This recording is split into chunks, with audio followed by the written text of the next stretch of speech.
Hello and welcome to the CivilTalk podcast. I'm your host, Tapasio Althouse.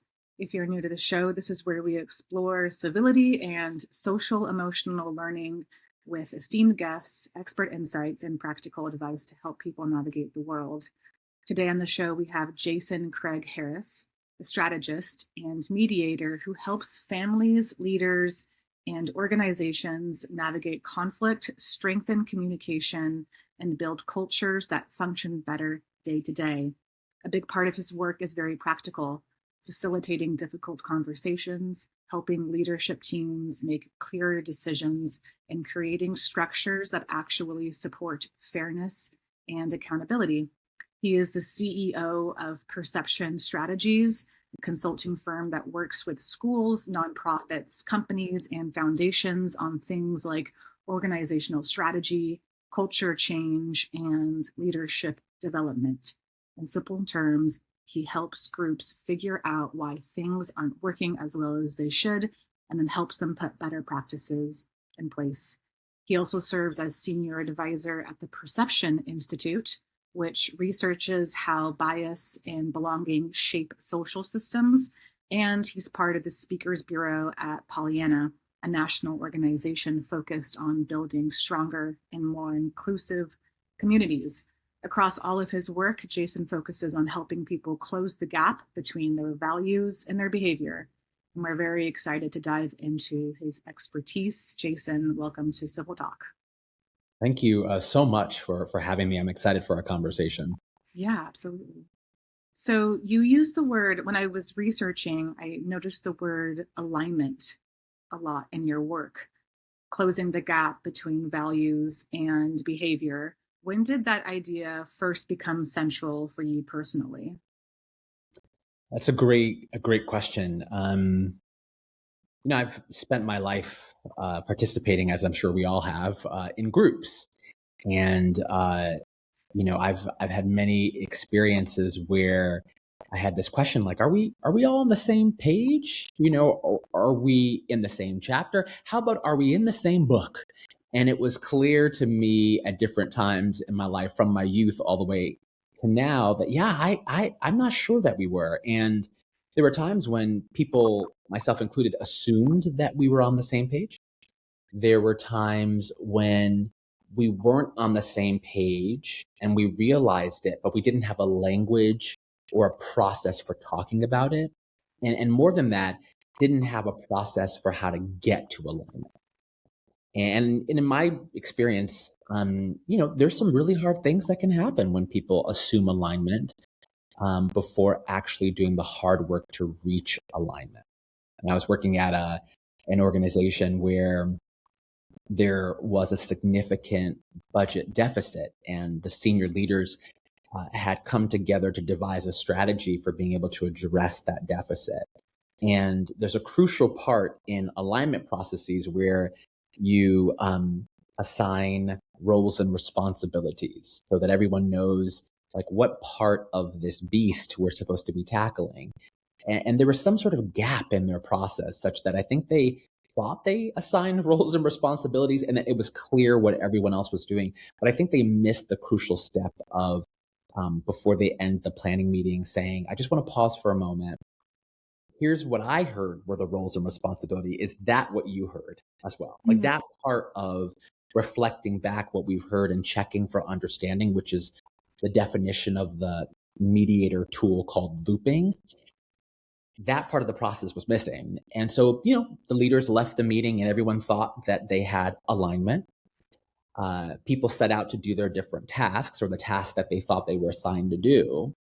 And after all of that work, it became clear months later when they reapproached the conversation about the budget that not enough money was cut from the entire budget to address the deficit. We had one person who was working on discretionary funds, other folks who, I guess, assumed that that person was working on all of the budget, not just discretionary budgets. Anyway, long story short, they realized, oh my goodness, we continue to have a gap that is significant. We have not cut enough money. Now, why is this important? It's important because their lack of alignment meant that they devised a strategy for addressing the problem that was not calibrated to the problem itself. So they ended up doing a RIF, a reduction in force, a layoff of a significant number of people as stage one in this process of trying to fix the budget. But because they didn't cut enough, they ended up sadly having to do a second reduction in force because of the lack of alignment, which is catastrophic for an organization's culture. You do one of these reduction in forces and people feel it heavily. Colleagues they've had for years who can no longer be at the organization. And the assumption is we do it one time, so we don't have to do it again. But imagine 6 months later having to do a second one, all because there wasn't alignment in not just the problem definition, but how we are agreeing to fix that problem. So that lack of alignment, I think, can really produce catastrophic results at the organizational level, but certainly interpersonally, right? I've been in all kinds of situations where, there was this, I had an assumption, maybe they had an assumption that we were on the same page, and we really weren't, right? For example, I've had situations where I thought we had a conversation, like my friend and I, or my colleague and I, loved one and I had a conversation where we aligned on, what we both needed from the relationship or from each other. And turns out we weren't aligned, and I didn't realize it. In the social sciences, there is a way of thinking about this, which is what we think of as consensus bias. It's our tendency to assume that our experience is everyone's experience. Our tendency to assume that our experience is somehow representative, and we tend to overestimate that other people will agree with us on even the most controversial of issues, and it happens every day. It's like someone comes into a room for the first time and they're like, whew, isn't it cold in here? Or isn't it hot in here? Looking implicitly for confirmation that their narrative is shared and is true. We have this impulse toward a desire for shared reality. What I'm suggesting is that the quest for alignment needs to actually be steps that we take toward getting clarity on a particular problem, on a set of needs, on what we want to be the future state for a relationship, for a project, for an entire organizational entity, that we do the work of conversing and engaging to get there as opposed to simply assuming it. Yeah, that was a very beautiful answer, and I really appreciate that. As you're speaking, I'm thinking about, leaders and people who state what they want or doing a really good job about conversing needs or alignment. But I think I'd love to have your opinion on this, is there's not enough defining to what those words mean. So we use all these different words in conversations like, alignment or, your values. And I think that sometimes defining vague terms, and I'd love to know your opinion about language too, and how important defining the terms you're using plays into these conversations with your bosses or your coworkers or your loved ones, what these certain vague terms mean to you so that you can move closer into communal alignment. Yeah, that's a great question. It's a live one for me right now as an institutional strategist and a conflict specialist. I'm working in a range of situations where people are brave enough to articulate what they need, and I'm grateful for that. Like, I've heard people say things like, I want more equity, I want more partnership. And it takes a lot of strength, I think, and courage for the average person to just say what it is that they need. Right. Or to offer what it is that they think they need. So I honor that in my practice of working with people, because, I've certainly worked with a lot of people who struggled to even just say that. There's so much in the wider culture, I think, that can make one feel like if I'm asking for more of what I need, then maybe I'm the problem. Like maybe I'm needy and that means that I'm weak, and being weak is not a desirable state. And so I appreciate and applaud when people try to put language around what it is that they need. What I often do when I'm in conversations with folks, when I'm hearing them say what they need, is I will follow up by asking, could you tell me what that need means to you? Could you tell me what it would look like for that need to be met? For example, I had someone recently say, a client say, I need more partnership from my board. Like, that's the problem, is I don't think I have good partnership. And I could have taken that at face value. Like, oh, of course, I think I know what this person means by partnership. Like, don't we all know what partnership means? Don't we all know what collaboration means? Mm-hmm. And my many experiences of disjuncture around basic words and definitions has led me to pause these days and to say, can you tell me what partnership means to you? And what would it look like for you to have it? And tell me why you don't think you have it now. Now, that kind of a powerful question can really help to unpack what that person's experience is. Because when someone says, I need X, I want Y, it's because they don't feel like they have it, which is to say they have a whole world of experience that needs unpacking. And if I just hear them say, I need partnership, I need greater equity, I need greater clarity, without asking those fundamental questions, I can set out as a solutionarian to construct a pathway to get them what I think they need. But the challenge there is, what happens if my strategy and my attempts fall short of what they need simply because I didn't understand it and I thought I did? Yeah. And so doing the work of saying, I really want to hold what you're telling me about what you need. I'm afraid that I may not know exactly what that looks like. Can you give me an example? Can you tell me more about that? We have this idea of the golden rule, right? Do unto others as you would have them do unto you. But I'm a big fan of the platinum rule, which is do unto others as they would have you do unto them. And the distinction there is that the first one takes the self as text. I am the universal referential center. I am the normative being against which everyone is being measured.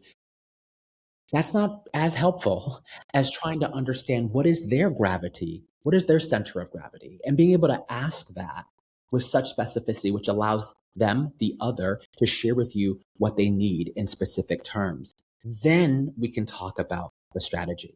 So often we don't have a shared understanding of the problem.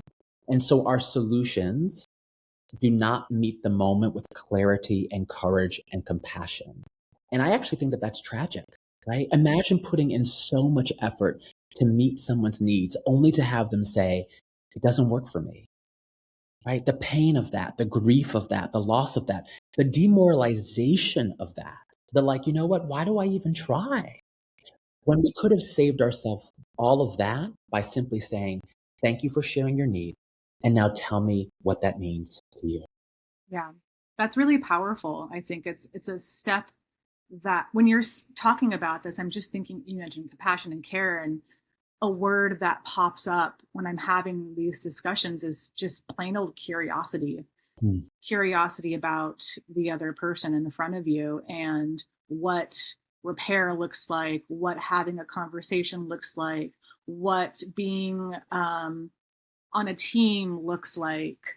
And I think it's a really great way to also, to decentralize your own ego too. And I think that's really hard. A lot of people, we're not used to having to do that. We're all sort of learning how to do this. This is our first time being here for a lot of people, for everyone, and we're all learning. And it's so important, I think, to have people who are curious and to have reminders of other people's lives and what their definitions of things mean. So we become less defensive and more open to doing things differently.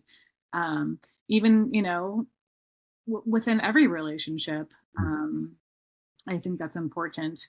And that leads me to, I want to talk about you being the CEO of Perception Strategies. And if you could just talk about how you infuse everything that you're relaying right now into the work that you do as a CEO. What does that look like on a day-to-day basis? And what kind of problems are clients coming to you with? It's a great question. And, I will say that I'm so grateful that you named the word and the value and the practice curiosity, because it is the center of our work at Perception Strategies. We are a strategy firm that is grounded in applied psychology, and that translates the insights of coming out of neuroscience and social psychology, particularly around organizational and human dynamics, into usable, practical insights for leaders and for organizations, for boards, and for super organizations. So organizations that are made up of organizations, right? We work at the individual level where we are supporting leaders through coaching, through assessment, and we work at the team level where we're helping a team reach a desired end state through strategic conversations, through planning efforts, and as well through conflict processes to help them reach a greater sense of clarity around what's getting in the way of their ambitions, of their desired state, which could be, more effective performance, a culture of dignity and belonging for all, greater trust, greater communication, less siloed approaches to working. We tend to look at both dynamics and mechanics. And so dynamics being relational qualities that enable people to work well together. For example, the practice of reflective listening, the quality of how we listen to each other. And then we look at mechanics as well. Mechanics are the workflows, the cascade of information, the platforms and strategies needed to make collaboration real in the day-to-day. Mm-hmm. We work at the individual level, the team level. We work across teams, so at the organizational level to maximize cross-team collaboration. And then, of course, we work within ecosystems. And so thinking about the relationship between an organization and their external stakeholders, that sort of work. All of that begins with curiosity, because when a client calls us for two reasons.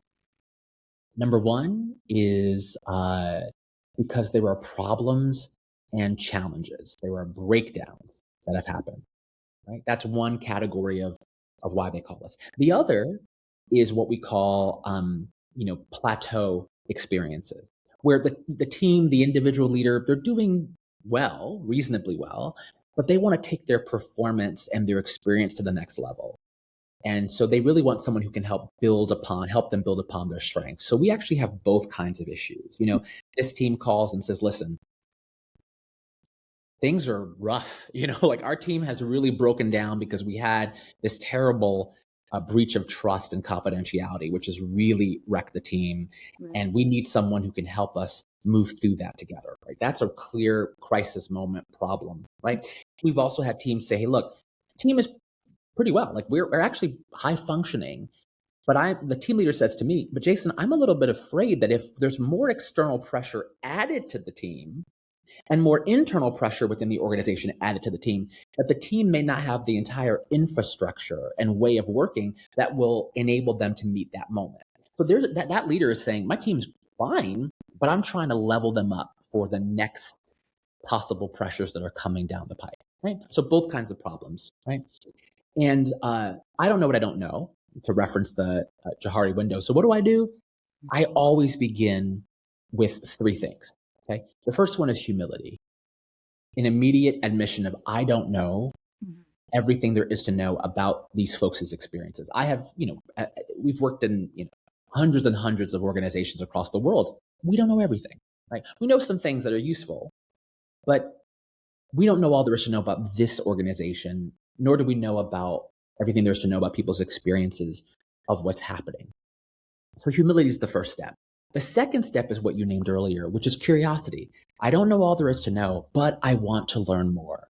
And so we learn more interpersonally through asking questions. We learn more institutionally and structurally through having an assessment process, a mixed methods assessment process that allow us to learn more about the challenges that people are facing and the opportunities in front of folks. And that includes focus groups, listening sessions, individual interviews, survey instruments, pulse checks, all kinds of ways, document review, learning more, right? And then from curiosity, in my mind, you gotta have empathy. Right. And empathy is really about, I care about what you're sharing with me. I appreciate that you have opened up and allowed me into your experience. And so I want to reflect back to you what I'm hearing you say about your own experience. And I want to offer gratitude for you sharing with me that. And I can imagine how challenging it's been for you. right? So those are the first three things you need. And then the last one you need is that combination of courage, compassion, and accountability, because people are actually hiring you and engaging with you to suggest next steps, and sometimes to stay in there with them while they try to implement the next steps you suggested. And so those four pieces of humility, curiosity, empathy, and this combination of compassion, courage, accountability. And let me also just add into that little vortex there, that matrix, that crucible, the word creativity. Because creativity is so essential in the work of trying to solve problems or to help teams level up, because, there are nimble approaches that might be needed to be responsive. I remember there was a time when I was working at this organization where they had some real trust deficit, real trust deficit. And in a context like that, right, not everything that you would think would be useful would actually be useful. You know why? Because a trust deficit environment is different from a trust abundant environment. In a trust abundant environment, I don't need to over communicate.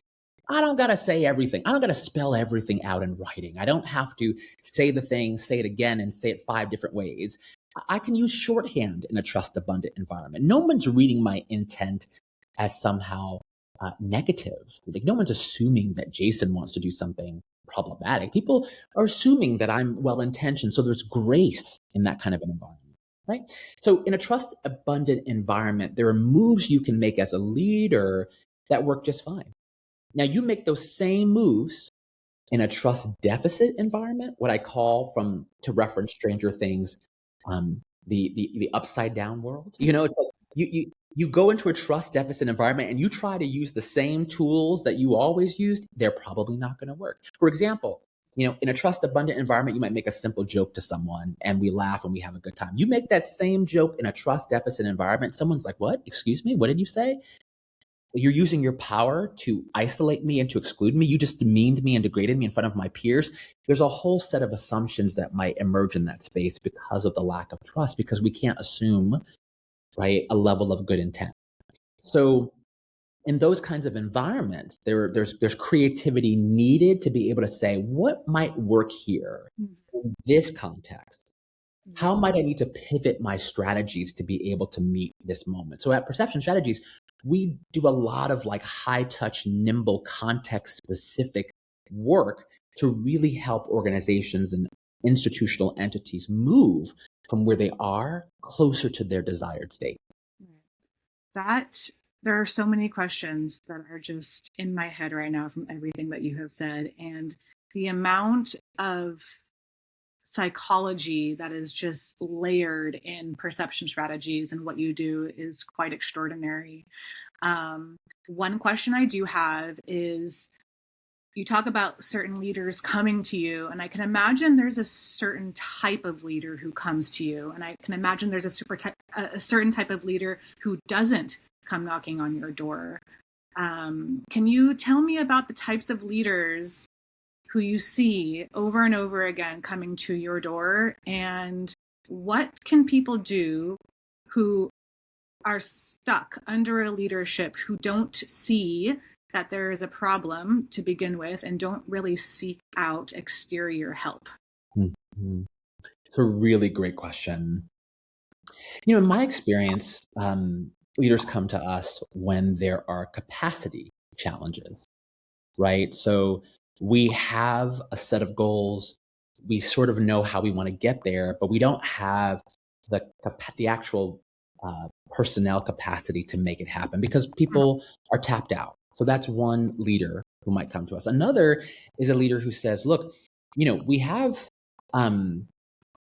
might have some capacity, but we don't have the competence to address this thing. Like, we need greater competence and skills to figure out these issues that we're facing and what to do about them. And that represents the majority of our clientele who need, competence and skills, amplification and addition to be able to solve particular kinds of challenges. I would say that in addition to that is another category of leaders, and they kind of all intersect to some degree. I would say there's something about not just like technical knowledge base, competence, but there's something about cultural and emotional fluency that also brings leaders to us as well, where there's a desire for translation of different factions within the organization and what those factions need and how to understand those different experiences. One of the superpowers of a mediator is they have been trained to listen so deeply that they can translate, almost anyone's perspectives into language that's more readily accessible than the language perhaps that the original perspective was offered in, right? And so there's a translation, emotional, cultural fluency around navigating differences and how to do that productively. So that's slightly different than just the traditional competence question. I also think there's another category, which is around moral integrity and moral authority. Having an outside person come in, an outside firm come in to assess, the organization's strengths and challenges, and to do so from their seemingly third person perspective can offer a level of moral authority and neutrality, if you will, that can ensure that the findings they produce are more readily seen as credible within the institution by a wide variety of stakeholders. And I will just say that in those contexts where leaders come to us for that service, it's because trust has broken down within the organization. And or because the organization is just committed to best practices for auditing and assessment and wanting to make sure they have outside expertise who can support them in understanding what the strengths are, what the areas of challenge might be, and an opportunity, and key priorities for action, like things that we need to address immediately to strengthen our organization. And let me add one more piece, which is that I often work with leaders who are deeply committed to organizational health and well-being and want their organizations, their boards, their entities to be successful in the world. And so I'm often dealing with people who are open. They're like, look, tell us what is it that we can do to make this better, to make this stronger. So there's a level of openness. I mean, I think the spectrum that I encounter is like openness all the way to desperation, right? And I would just say that as someone working with those leaders, I have to maintain a posture myself of openness and vulnerability because I'm often holding very emotional leaders. I mean, executives are in this position where people expect them to know everything. And the pressure is just so intense. And it's rare that they have a space where they can just unload what they're carrying. And so we are often in this position, not only as institutional strategists and conflict specialists and researchers and assessors and evaluators and trainers and facilitators, we're also like pastoral advisors and holders of emotion. We're sort of like organizational therapists sometimes, and leadership therapists to support leaders in moving through the emotional weight of living in organizations where there's significant challenge and or there's significant change. Yeah. Thank you for that answer. I think, yeah, leadership is just so, I think what you're talking about right now, I'm thinking about just the definition of leadership and how it's so important for it to become more fluid, the word. You're right. Leaders really are looked to for all the answers. And I think when that happens, it can be damaging for both parties because just because you're not in a quote unquote leadership role doesn't mean that you don't have answers too. And I think that it's also important for leaders to even out the playing field sometimes. And if they don't know the answer to something, to also be like, I don't know, what do you think? And have that sort of communication and leveling out when they're talking to their their clients or to coworkers. Um, but yeah, I think leaders really do have a lot on their shoulders, and the work that you're doing is really amazing. Because I do think that leaders need also a hand to hold during difficult times as well. Um, so you also serve as a senior advisor at the Perception Institute. Um, how is that work different from the consulting work that you do? That's a great question. Perception Strategies, as I said, is a strategy firm rooted in applied psychology, working really on big issues related to leadership and institutional success, and to culture within those institutions.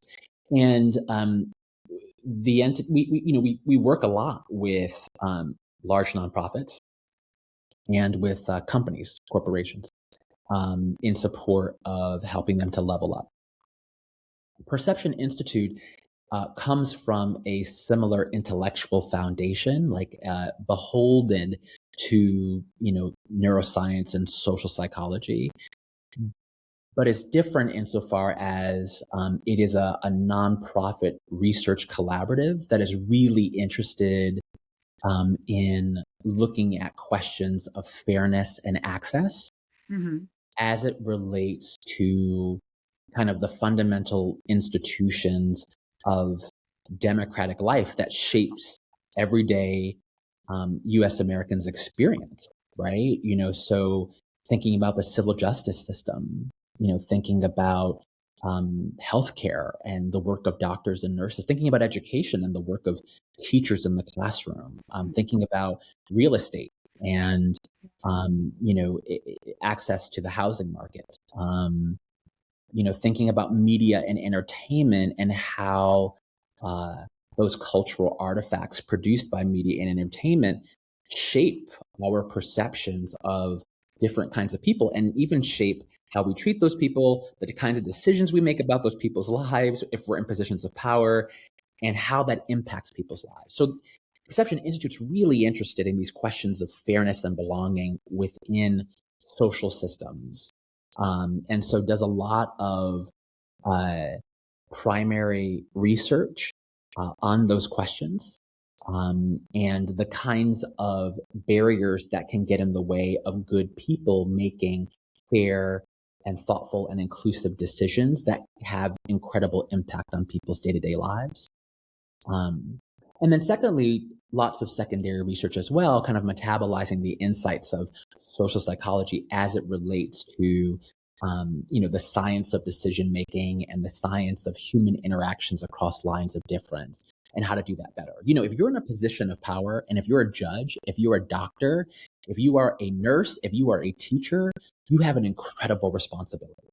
And the assumption is that you have learned a lot in your lifetime to be able to make great decisions that promote equal opportunity in your courtroom, in your classroom. People know that there's going to be fairness. They know that you're going to treat them well, just as well when they come into the hospital as you do other people of different identities. I mean, that's what the hope is. Right. The truth is that, we're all good people, but it's totally possible to be well-intentioned and to still, because of some often unconscious cognitive processes, to still not actually embody the level of fairness we say we're committed to.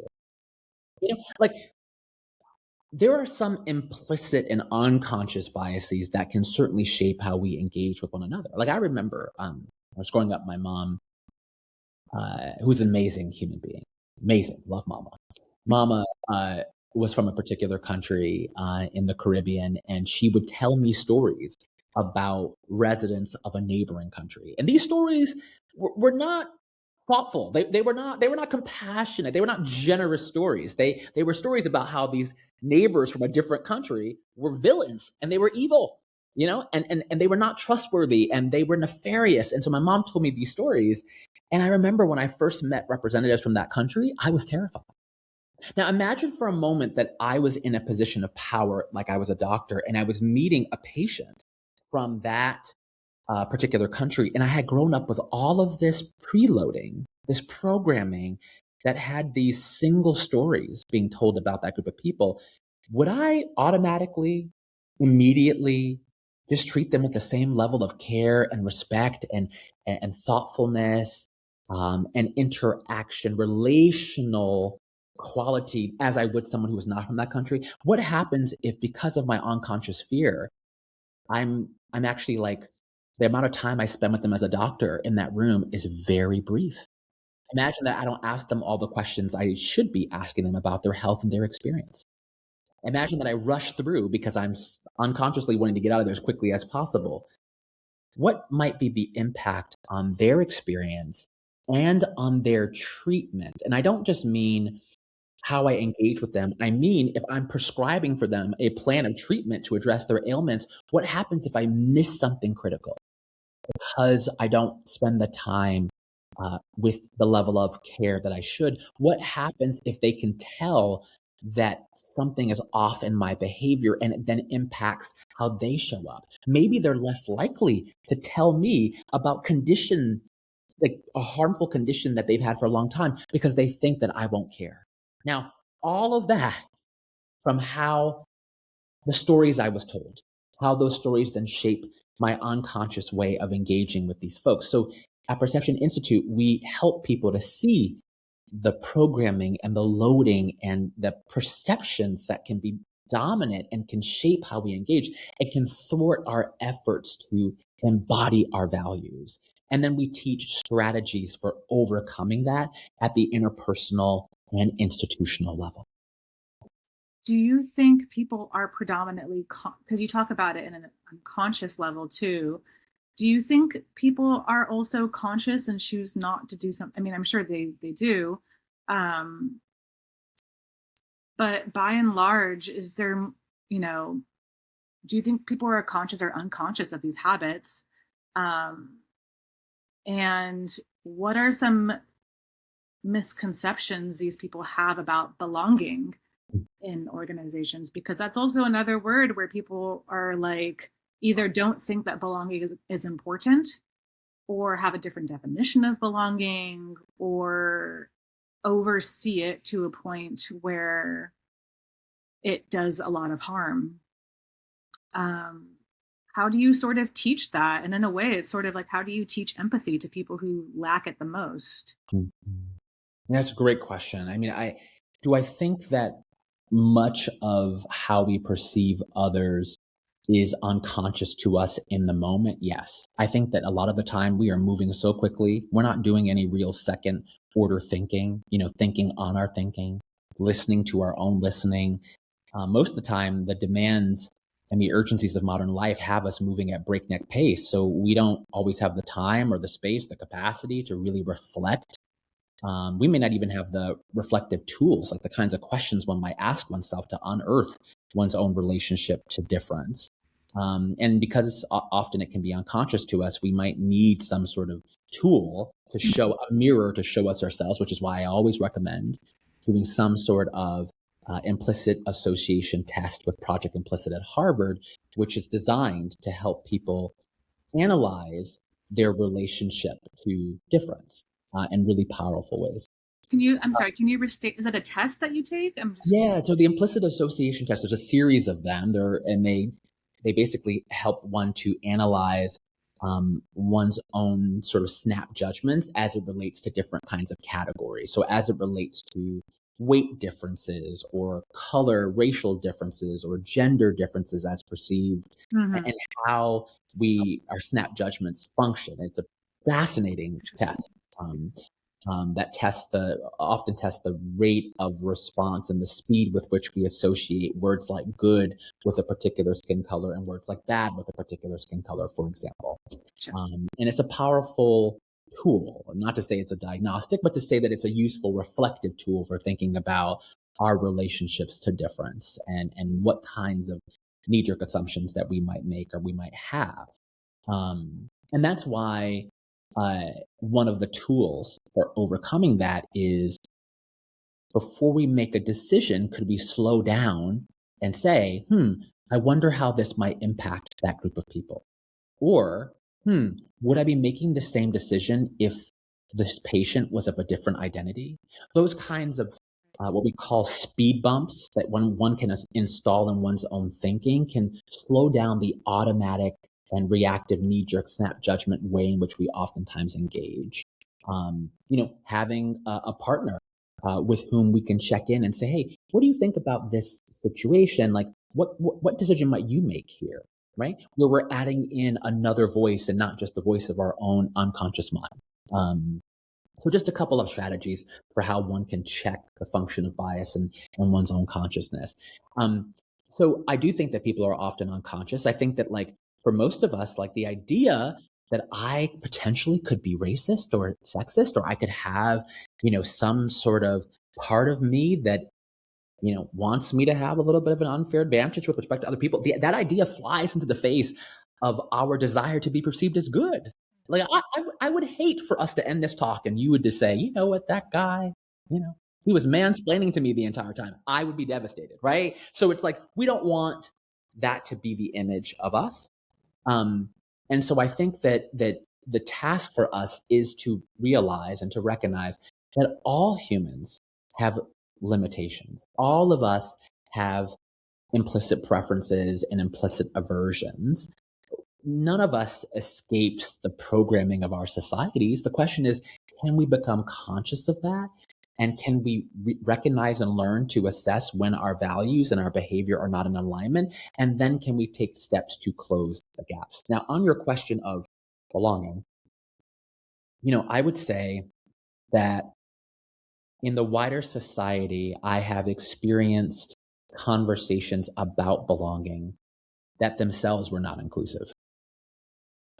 I think everybody wants to belong. I think that's like a fundamental human need. My worry is that sometimes our desire to belong trumps our obligation to expand belonging to others. And so it's almost like we want to belong, but we choose to belong by way of excluding others as opposed to widening the circle of inclusion. So it's almost like belonging by exclusion. Let me give you an example. Let's go back to the playground. You're on my team, you're not. And we create that sense of belonging by this is my team, those people aren't. So that's like belonging, but through othering. And John A. Powell, who's the head of the Othering and Belonging Institute at UC Berkeley, has a powerful notion of belonging without othering. Like, how can we create notions of belonging that don't require me to have a hierarchy of human value? That's the fundamental question. And I want us to I want everyone to think about ways of coming together that is not principally predicated on who we are not. I think that's also hopefully you can speed bump your mind if you're a person who does that. I mean, that's an internal struggle, where you have to ask yourself, why do I have to other someone in order to feel a sense of belonging? And that's a deeper question, I think, that you have to sort of ask yourself too. And it's like, those speed bumps that you're talking about. And hopefully people like that can have a moment where you can understand that with yourself, so it doesn't happen in the future, to reach that place of more diverse belonging. I think that's right. And I would just add to that I think you're right in terms of like the interpersonal and the intrapersonal work that we have to do. But I also think that there's work that has to happen at the institutional level too. Like, I've been in institutions where collectively there were groups of people that we just forgot about. Like there was like a sort of a collective unconscious, a collective amnesia around our obligation to certain groups of people. I'll give an example. My first job, main real adult job, I worked at a place where I had an office, and my office was located on like floor 1.5. So the floor between floor 1 and floor 2, right? And so the only way to access that floor was through stairs. There was no elevator that could get you there. And so I remember wanting my mom to visit me and to see her boy in his own office, having made it, the American dream. And she couldn't, because it wasn't accessible. And my mom has accessibility challenges. She has mobility issues. I do not think that there was a room of particularly able-bodied people who were like conniving around, we got to lock out these people with disabilities.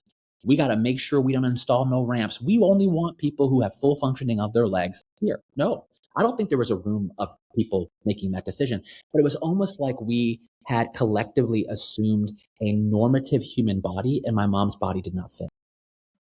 And so that's a situation where that's not just like at the individual level. It is like a whole community saying, I think collectively we may have forgotten about certain groups of people. We may have created a building that only honors certain types of human bodies. Now, I'm happy to report that that community, someone raised it, and then another person raised it, and another person raised it. And soon there was a little bit of an uproar like, oh my, I can't believe we have a building like this that's not accessible to all human bodies. Like, what are we saying? Are we implicitly saying that certain bodies are more valuable than others? So that kind of collective reckoning then created the impetus and the courage and the stamina to seek a new architectural design. And so we undertook a renovation project to change that. But that required not just one person, but two, not just two, but three, not just three, but four. It required the collective to come together and to say, we want to shift things. So the work we're talking about applies at the individual level, and it also applies at that institutional collective level. As you're talking about this, I'm also thinking of just shame. I think that there's a lot of internalized shame that people don't understand within themselves. And, you bring that into an organization. Everyone has some form of shame. You're not someone who, I think everyone has it, like everyone has biases. Everyone is on a spectrum of everything. You are not someone who can fly under the radar of certain things, whether it be vulnerabilities, whether it be insecurities. We all have them, and shame is one of them. What role do you think shame plays in these conflicts and in what we're talking about, especially in leadership? I mean, this is a great question. When I first started working as an institutional strategist and conflict mediator and leadership coach, I don't think I had a full appreciation for the role that shame would play in my work at the interpersonal level and at the institutional level. Let me give an example.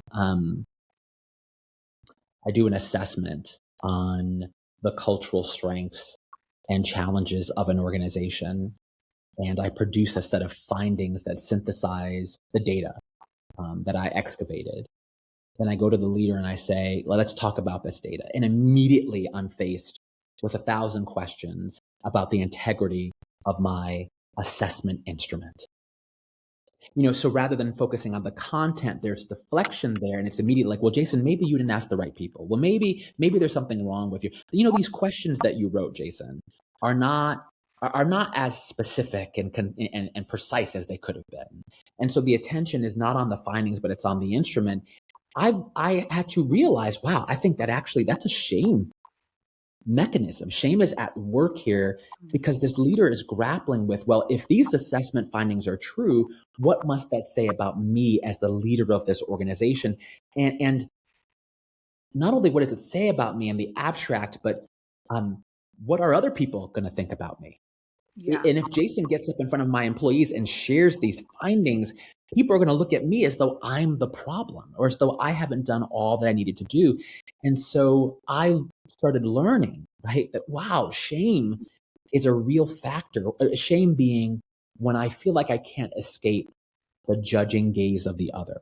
When I feel like who I am and who I want to be and who I want others to see me as is irreconcilable.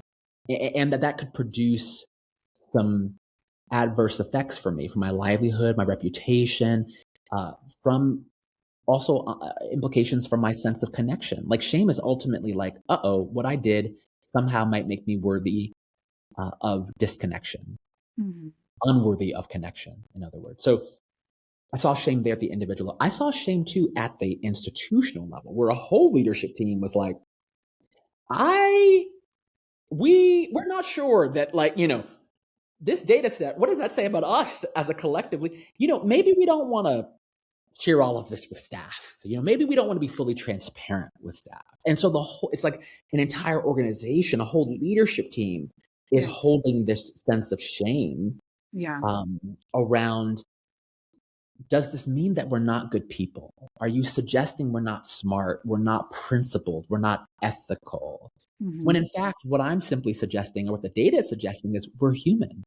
And there are gaps between our values and our behavior, between our intent and our impact. So a lot of my work, maybe surprisingly, actually, not to you, but certainly surprisingly to me, was helping leaders learn skills to metabolize and to alchemize their shame into empathy and responsibility.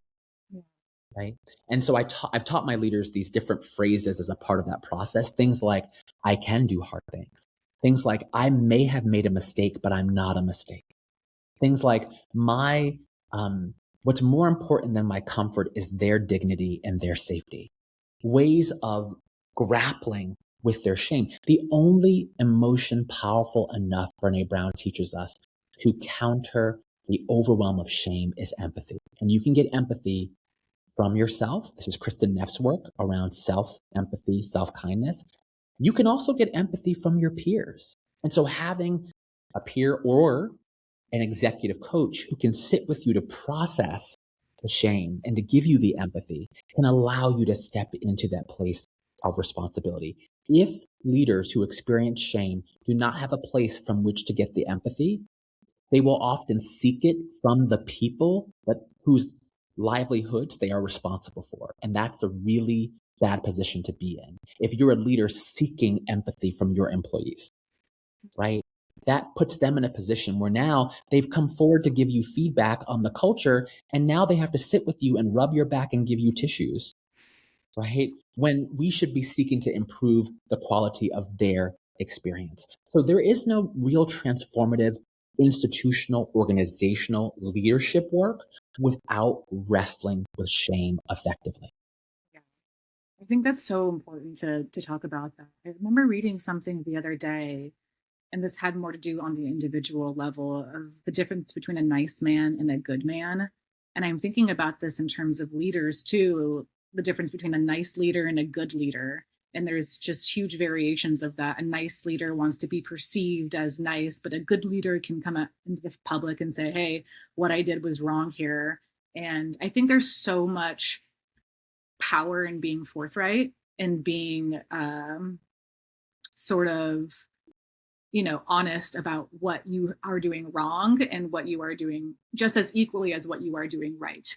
And a lot of the times people don't even have to hear about the things what you are doing right. They just have to see it.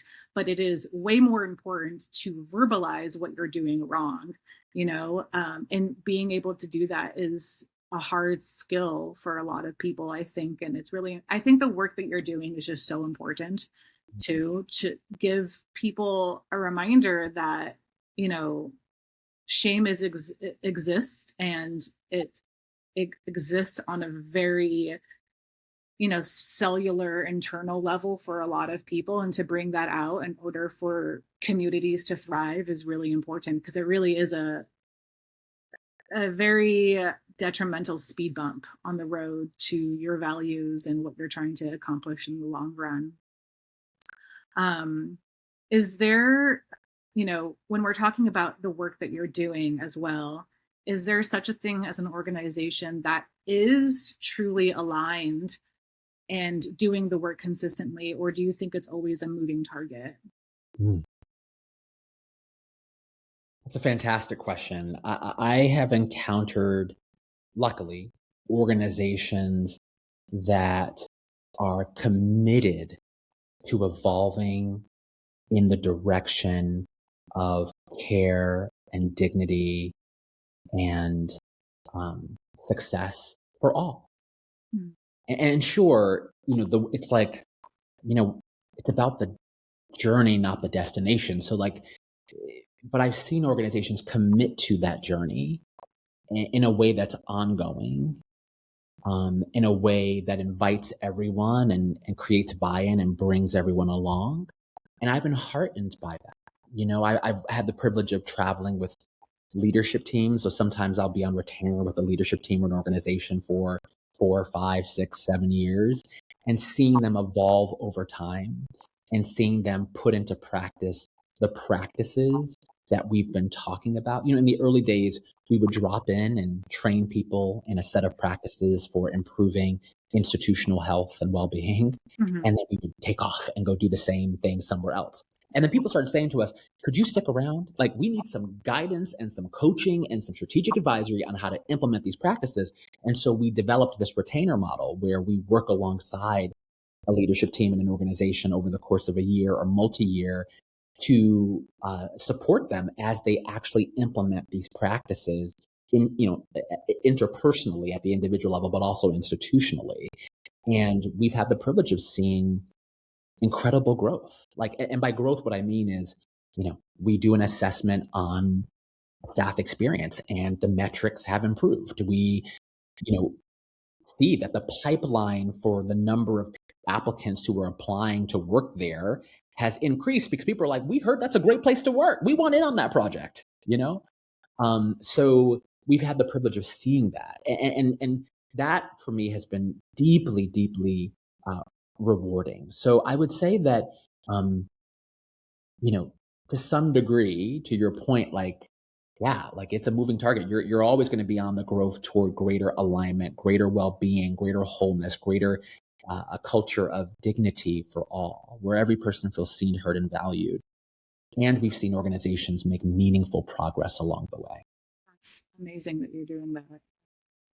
Yeah, that's pretty remarkable. I appreciate you giving us that answer, and hopefully someone out there will also be able to use you for that, for that guidance. We're coming to a close of our amazing conversation. So I have just one or two more questions for you. What have you had to unlearn in your own leadership journey? I think perfection, which will be no surprise, right, to you. I think I've had to unlearn, I suppose, two things. One is certainly perfection, the idea that, that I can do everything perfectly the first time. Mm-hmm. I've had to realize that mistake making and iteration and experimentation are actually part of the process. And so I've learned to embrace that. I would tell my clients, look, I'm not exactly sure what the right path is here, but why don't we experiment? And we can pilot something and then evaluate it, test it, and then recalibrate and reiterate and try again. But the enemy that I think we need to address is stasis, is doing nothing. Right. It's just waiting to be rescued by someone or something, So that perfectionism has been something that I have, had to work hard, I think, to unlearn. And I would say that sort of a connected one that I've had to unlearn is this idea that I can solve problems all by myself. So it's connected to perfectionism, but it's sort of this radical, and I don't mean in a good way, but radical autonomy and independence, sometimes it manifests. So as a strategist, people often bring me in to solve problems, right? So in those early days, I was like, whoo, I'm a strategist. I'm going to go in, I'm going to give the 5-point plan to solve your problem. And I started learning, wait, maybe my job isn't to solve the problem as much as my job is to hold the process so that the people involved can work toward solving their problem. If I can hold the process well, it means I can support them in moving from a reactive, fear-based, shame-based, reptilian-minded, limbic system-driven space toward, right, their prefrontal cortex, where they need to be most activated in order to do their best thinking. That's the creative problem-solving center of the brain. If I hold the process well, and I ask the right questions, I can unlock creativity and innovation, and the ability to engage in risk taking. I can make it safe enough for them to be vulnerable and for them to do the crucial learning necessary to change their own state of affairs. So I've had to unlearn my perfectionism and that the sense of like, it's my job to solve the issues. Because I think my sense of worth was tied up in my productivity and in the effectiveness of my labor, which also is quite gendered in terms of how I was socialized as a man. And so part of my unlearning has been, wait a minute, I'm a midwife, right? I am an alchemist. I am a holder of space and process. And if I do that well, people can solve their own problems. Wow. Jason, that was pure poetry. That was beautiful. Thank you for sharing that. And I really appreciate you sharing that journey. I think that's a journey that a lot of very gifted people have, when they're very, nuanced. And so, yeah, you're not alone there. And I appreciate you sharing that because I'm sure there are many people out there who feel the same and can connect with what you're saying, myself included. And with that being said, our last question, what are a few things that you do, maybe a personal practice or a routine or habit that keeps you grounded in the seemingly heavy work that you do? I really appreciate this question. So I am a meditation practitioner and teacher. And in the early days, I thought just meditation was really cool. And I grew up in a home where we engaged in contemplative practices. We did a lot of sacred music in my home. And so I always was connected to a set of traditions that were all about sort of contemplation, reflection, meditation. And it was cool. I was like, I liked it. And I'm not sure that I really knew how much I needed it because I kind of always had it. But then at some point in my life, I experienced incredible depression and contemplated taking my own life, really painful set of situations. And I sort of rediscovered in a deeper way these practices of contemplation and meditation and sacred music and reflection. And then I started doing all this sort of work around conflict. So, at a personal level, I had this struggle with depression where I needed an anchor. And that is what those practices were about for me. But then on the professional level, I was mediating all these conflicts and I was like, whew, it's getting heated out here. It's hard to stay stable and grounded, And meditation held me there too, in terms of being able to address the internal chaos within me so that when I would step into a conflict, in other words, a situation of external chaos, I could add a level of stability in that space. I can be a peacemaker wherever I go. Why? Because I'm not the thermometer, I'm the barometer. Meditation enabled me to be able, from my stance and my presence, to shift the atmosphere around me. But I learned how to do that through meditation and contemplation and groundedness. So I meditate every single day. And then sometimes I do micro practices throughout a day. I had a little gap earlier in my very busy schedule. I took 5 minutes, laid on the couch, and did a meditation practice. It helped me to stabilize internally because the parties that I often deal with in conflict are very unstable. And so my first intervention is my presence, the stability of my presence in the space. Now, I will tell you, I often tell people that I meditate for you. In other words, you don't want to see an unmeditated Jason, right? You don't want to see a Jason that is not calibrated and dysregulated. He might say some things. He might do some things that aren't the most helpful. So meditation for me is really a survival and a thriving strategy. Yeah, that's amazing. I imagine that it allows things to, the work that you do is so intense. And so I can imagine that meditation allows you to have these external struggles move through you and not be of you.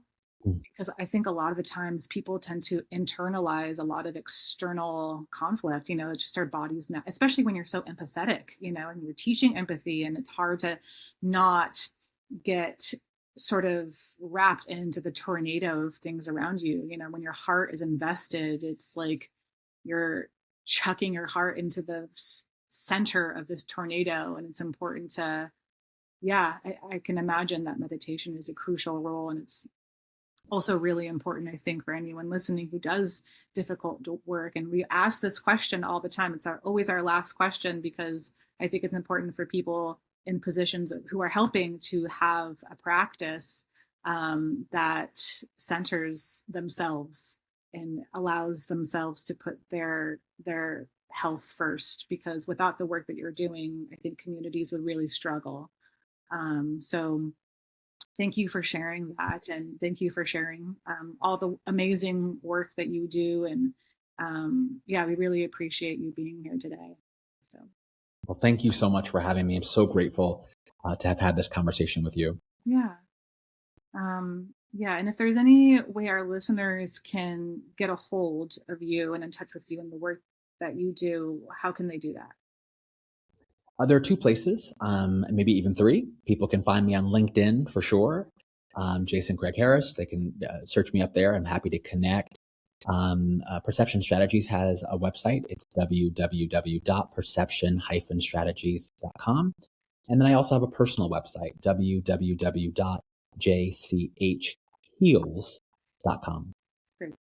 Yeah, thank you so much. We'll also put all of those external links on our website at civiltalk.com. So you can just click your way into all of his work as well.